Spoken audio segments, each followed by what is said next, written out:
Dear learners and listeners, Namaskar. I am Anita Devraj and I am here again with you for another very important discussion, that is Europe in medieval times. Now, the medieval period is also called the Middle Ages. As the name suggests, it refers to the period which succeeded the ancient period and came before the modern period, obviously sandwiched between the two. But was it only a middle age caught in between two great ages with no significance of its own?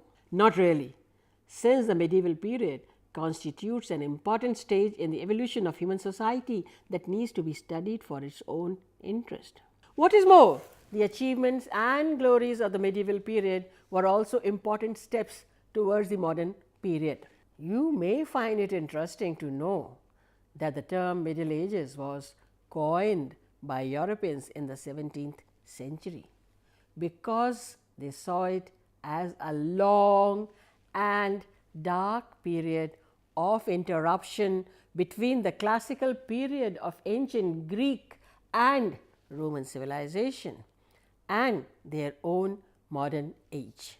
However, the medieval period was not necessarily a dark period or an interruption for the Islamic world. It was a period when a civilization flourished and flowered and reached the height of its glory. In India, the medieval period was an age of syntheses. It saw a fusion of old and new political, economic and social systems. Out of this fusion emerged a unique cultural pattern of coexistence and acceptance that became the hallmark of the medieval period of India. Even in Europe, the picture does not appear as gloomy as it is sometimes thought. In the early part of the medieval period, the level of material and cultural accomplishment was no doubt somewhat low. However, during the later part, the Europeans greatly improved their standard of living. They also developed new institutions of learning and new modes of thought and reached very high standards in literature and art. In fact, the new ideas that emerged during this time not only transformed Europe, but also had a deep impact on the rest of the world in the times to come. Let us then find out what was happening in the different parts of the world during the medieval ages. Now, we will start with the decline of the Roman Empire. We have already discussed about the strength and greatness of the Roman civilization. We also learned how the Roman Empire had come to be divided into western and eastern territories. The western provinces had their capital in Rome, while the eastern provinces had their capital in Constantinople. The Roman Emperor Constantine had set up the new capital of the eastern territories in the ancient Greek city of Byzantine in 330 AD. It came to be known as Constantinople after his name. Now, the Roman Empire continued to exist in the east for almost about 1,000 years after it had collapsed. It was known as the Eastern Roman or the Byzantine Empire. The Eastern civilization of Greek speaking people reached very high standards of economic and cultural life at a time when Western Europe was in relatively backward condition. The Roman Empire in the West came to an end following attacks by various Germanic tribes like the Goths, the Vandals, the Visigoths and Franks. After overthrowing the Roman Emperor in the West in 476 AD, these invaders established a separate successor states. Did all the political upheaval result in a complete change? Did the political and economic systems built by the Romans disappear? Well, the new Germanic rulers did not completely replace the earlier systems with their own. In fact, Roman and Germanic societies came into close contact and merged with each other.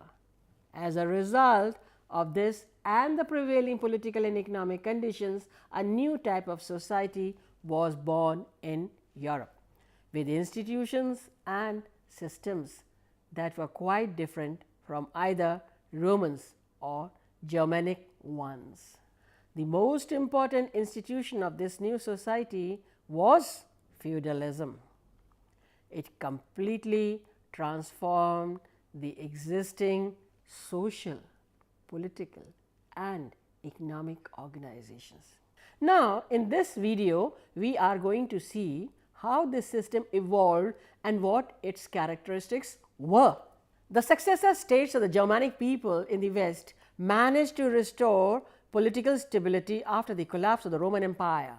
In fact, one of these states managed to create a sizable empire under the famous King Charles Magna, which began to collapse after about mid-9th century under the impact of fresh waves of invasions.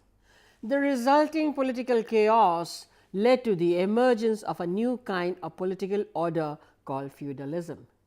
It was a hierarchical or graded organization of political sovereignty. This hierarchical structure can be understood easily if we visualize a ladder or a flight of steps. At the top of the ladder stood the king. Below him stood the big lords, known as the dukes and earls, and below these dukes and earls came a number of lesser lords, known as the barons. Now, below these were the knights, who were perhaps the lowest category of lords. These lords derived their authority from, and of course, they owed their loyalty to the lord just above them and were known as the vassals of their lord. This pattern of relationship between lords and vassals, that is between bigger lords and lesser lords, was the same from the top of the ladder to the bottom. These lords were all powerful in their respective local areas. Thus, political power was widely dispersed, unlike in the Roman Empire, where it was concentrated mainly in the hands of the king. This was the political aspect of feudalism. A unique feature of the new feudal political structure was the personal nature of the bond that linked a lord and his vassal. An elaborate ceremony would be organized to establish this bond. Now, in this ceremony, a vassal would take a vow to serve the lord all his life. Simultaneously, he also accepted the protection of the lord. Protection was important since these were politically unstable times. Now, in return for the protection that a vassal received, he was bound to perform various services for his lord. This mainly included military services, which meant that the vassal had to provide a certain number of troops whenever required by the lord. In turn, the lord was expected to make a grant, usually in the form of land, for the sustenance of the fief or fiefdom, from which the word feudalism is derived. The lords used to mobilize armed supporters in their own areas who had personal loyalty directly to him. With this armed strength, he would provide military support to the lord whenever required. With this military power, the lords also became complete masters of their own area and could not be challenged even by the state. In a period of political turmoil, just as the lords sought protection, so did the peasant. The peasants had no land of their own, no implements, and could not afford to buy seeds. For these, well as for protection, the free peasants now turned to the lords. These dependent peasants of medieval Europe, tied to the soil and completely subject to the authority of the lord, were called serfs. A major portion of the wealth generated during this period was through their exploitation. To understand how this happened, let us see how agriculture was organized during this period. The entire landed estate over which a feudal lord had control was known as the manor, M-A-N-O-R, manor. The land surrounding the manor house was divided into three parts: land for the use of the lord exclusively, the arable land granted in parcels to the peasants, and the meadowlands used by everyone for grazing and for livestock. Now, the serfs who occupied these parcels or holdings were regarded as tenants, not the owners, only tenants of the lord of the manor. Being tenants, they had to give something to the lord as rent. Now, this rent was paid by peasants in the form of labor services to the lord. They also worked on the lands of the lords for a certain number of days in the week. The serfs had to put in extra labor during agricultural seasons when plugging, harvesting, or thrashing was required.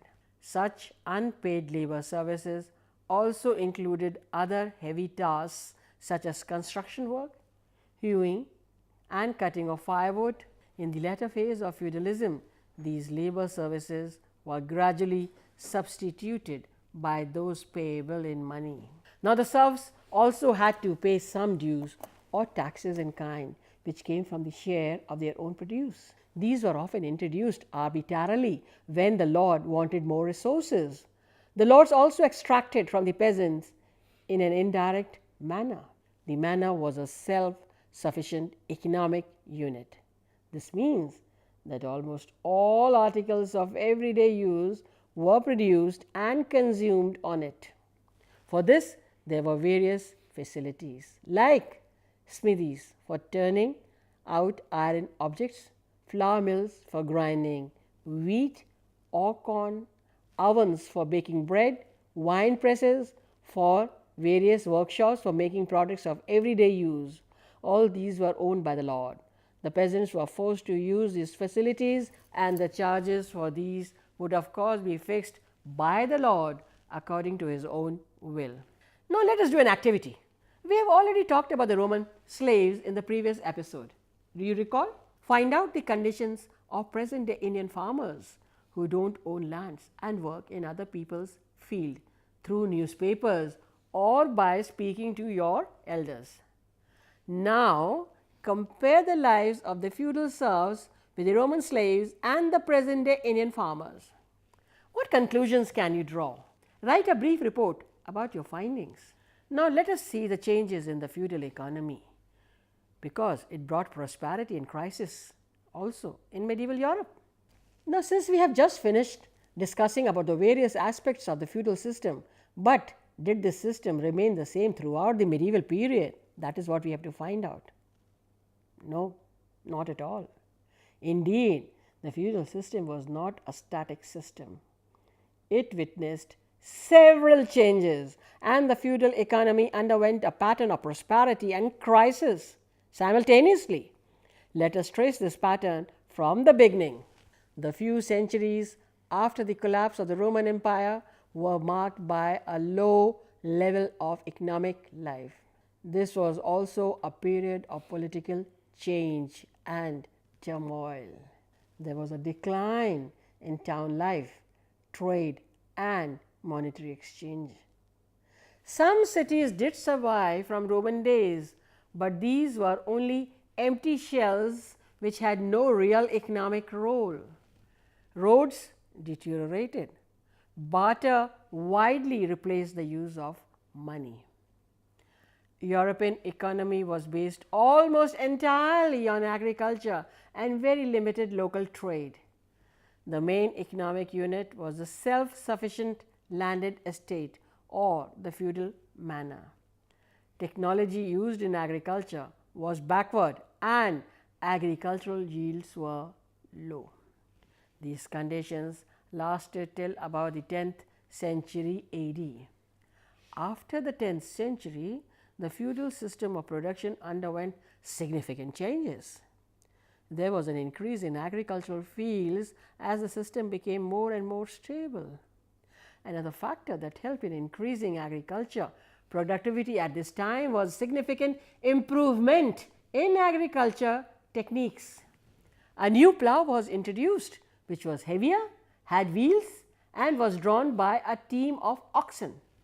This helped in cultivating the heavy and sticky soil of northern Europe more effectively. Agriculture was later replaced by the three-field system, in which 1/3 of the land was left fallow, that is, without any production. 1/3 was used for cultivating autumn crops and the remaining 1/3 for a spring crop. By leaving only a third part of the land fallow, the three-field system helped greatly in increasing the cropped area. The new plough, three-field system, and other innovations in agricultural techniques helped in increasing the agricultural yield by several times. Now, along with the expansion in agriculture, the period from the 10th to the 12th century also witnessed the revival of trade and the growth of town life. Trade ranged from the small trade at local markets where peasants sold their excess grain or eggs and bought long distance trade products like wine or cotton. Improvements in road building helped road transport. Rivers and sea routes were also used for trade. The revival in trade made necessary new patterns of payment since barter was inadequate for this purpose. As a result, money economy made a tremendous advance. This led to agricultural prosperity of the surrounding rural areas. The towns soon began to specialize in certain enterprises. One of these was cloth making, which became one of the most important industries of these towns. Guilds became important. Both merchant activities and craft production came to be organized around guilds. These medieval towns continued to grow in importance and ultimately became an important factor in the breakdown of feudal relations of the countryside. The tendency towards growth reached its limit by the end of the 12th century. Significant changes could be noticed in the feudal system by the 13th century, which witnessed a reversal of the process of growth. The period of economic growth and prosperity resulted in a rise of population. This meant an increase in the supply of labor for the landlords. They therefore no longer found it necessary to retain their demesne. Also, due to abundant labor, labor-serving technology found few investors. As demesne lands were gone, the need to extract labor services from the peasants also went. The reduction in labor services and technological stagnation in agriculture, together with other factors, brought down agricultural yields very sharply. Food shortage and famines began to occur. Epidemics of plague broke out. All this resulted in an overall decline in the agricultural economy, whereas there was a growth of a money economy, urban centers and trade.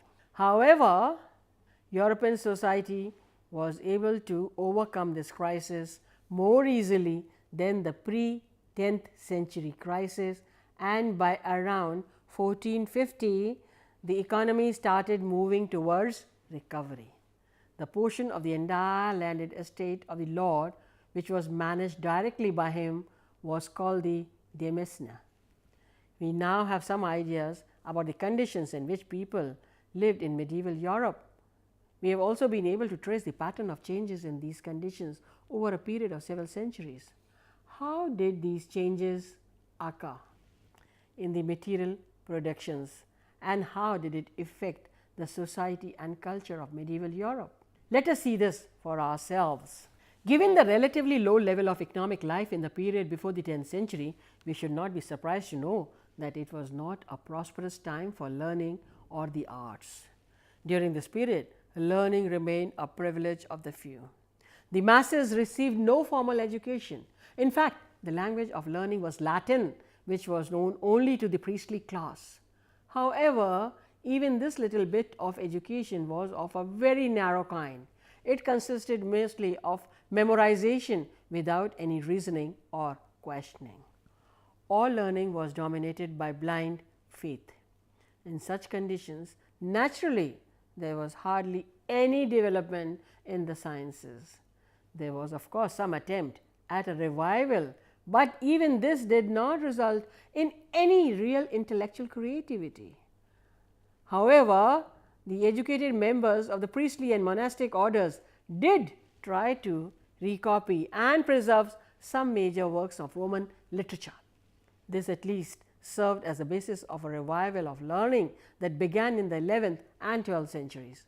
This period saw very little significant production in the area of literature because of the low level of literacy. The same is the case with artistic production in this period. However, a unique style that developed in this field was that of manuscript illustrations. On the whole, it may be said that in this period, cultural attainment was minimal and sparse.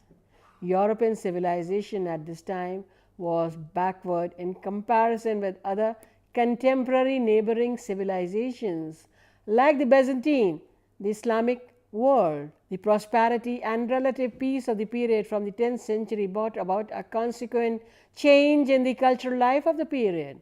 This period witnessed a rise in literacy with the spread of primary education and the opening of universities. There was an attempt at the acquisition of classical knowledge as well as knowledge from the Arab civilization.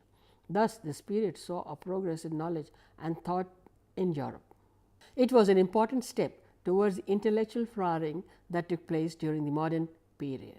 Now, let me ask you some questions to find out whether you have been following me correctly or not. Can you describe the bonds between the feudal lord and his vassal in about 30 words? Who were these serfs?